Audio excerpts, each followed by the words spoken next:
Vrlo gladna gusjenica. U sjaju mjesečine na listu je ležalo jajašce.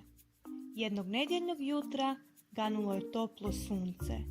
I puk!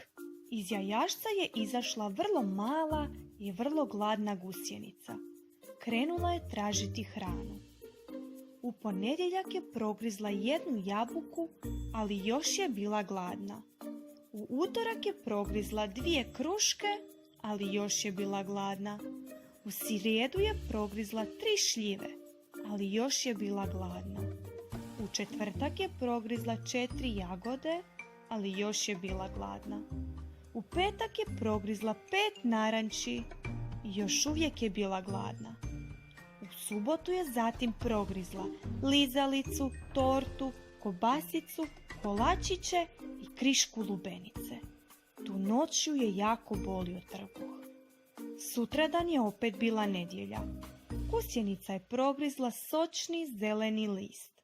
Odmah joj je bilo puno bolje. Ali više nije bila mala, bila je velika, debela gusjenica.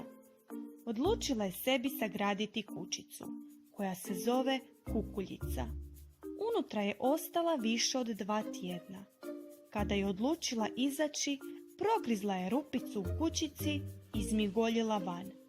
Tada se gusjenica pretvorila u prekrasnog leptira.